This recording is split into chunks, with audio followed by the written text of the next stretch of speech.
Ladies and gentlemen, welcome to my YouTube channel, Money Wise Kenya. At this time, I'm diving into something exciting. How to save 100,000 Kenyan shillings in just 1 year. It might sound like a lot of money, but I promise, with the right plan, it's possible. Stay with me and let's make saving money simple and stress-free. If you've not subscribed to my YouTube channel, kindly hit the subscribe button and turn on the notification bell so that anytime I do any video, YouTube will automatically notify you. And for the returning subscribers, thank you very much. And for those who are watching me from different platforms, kindly go YouTube, search Money Wise Kenya, subscribe and be a member. Step number 1. If you want to save 100,000 in just 1 year, start with a clear goal. In this video, our goal is to save 100,000 Kenyan shillings. I know there are some people who can save more than 100,000 Kenyan shillings, but I've done this video specifically for 100,000 Kenyan shillings. If you want to save more or less, just follow the steps and do your calculations and save what you want. First, let's break down 100,000 so it feels less overwhelming. If you want to save this amount in 1 year, divide it into smaller parts. For example, you will need to save 8,333 per month, or if you prefer weekly goals, it's about 1,923 Kenyan shillings per week. And what about daily? If you want to save daily, you can go as much as 274 Kenyan shillings a day. So breaking it down like this makes it easier to see how you can manage it. Saving 274 a day feels less scary than thinking about 100,000 all at once. Is it true? Step number 2, I want you to make a simple budget. Now that we know the goal is 100,000, the next step is creating a budget. And let's say you earn 30,000 Kenyan shillings per month. And this is the example of the budget I want you to use. If you live in a rental house, just pay 10,000 Kenyan shillings. Set aside 6,000 for food. If you're using transport, just set aside 4,000, and utilities 3,000, and miscellaneous about 5,000 Kenyan shillings. That totals amount of 28,000 Kenyan shillings, leaving you with 2,000 for savings.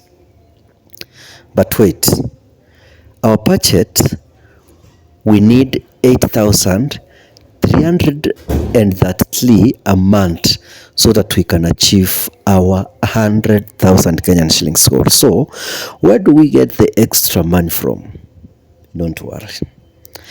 We can make adjustments here. Let's go to step number 3. Step number 3, cut unnecessary expenses. One of the easiest ways to save is to reduce your spending. Look closely at your budget and ask yourself, do I really need this? For example, do you eat out a lot? Kama wewe ni mtu wa kupenda kukula nje, I want to tell you that cooking at home can save you thousands of money. If you spend 2,000 a week eating out, that's about 8,000 Kenyan shillings a month. So cooking at home might cut that to around 4,000 Kenyan shillings, saving you 4,000 shillings a month. I know there are some people who might question this calculation, and I want to say that there are some people who are smart and who can cut down all this cost. What about subscriptions?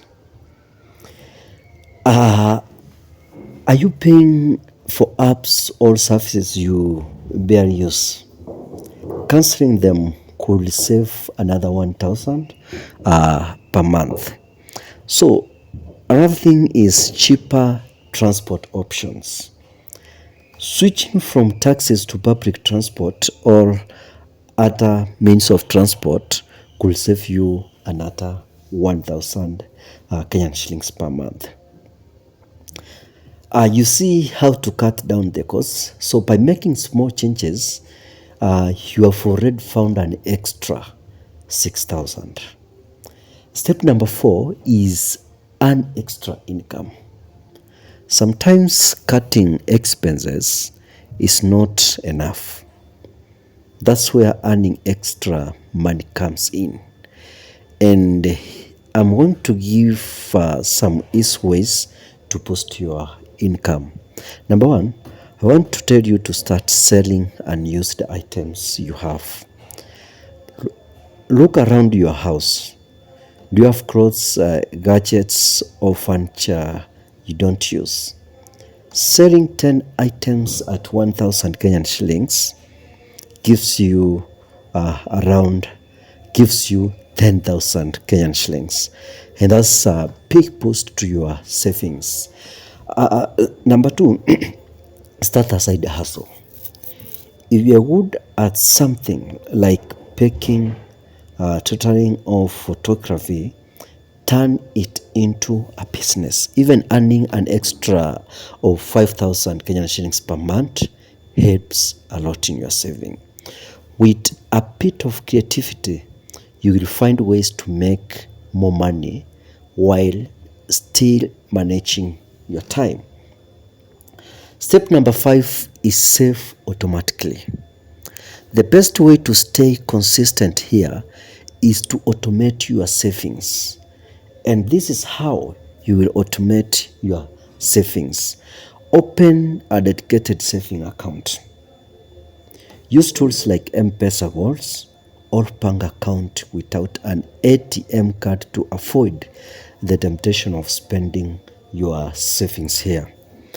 You can also set up an automatic transfers. Every payday, have your bank or M-Pesa automatically move 8,333 into your savings account. It's like paying yourself first. You won't even miss the money because it's already saved. And the step number 6 is stay consistent and motivated. Saving money is not always easy, but consistency is the key. If you miss a week or a month, don't give up. Just get back on track and keep going. You can also motivate yourself by tracking your progress. For example, celebrate small milestones like saving your first 10,000 Kenyan shillings. And that's it. Saving 100,000 Kenyan shillings in a year is totally possible if you follow these steps. Break your goal into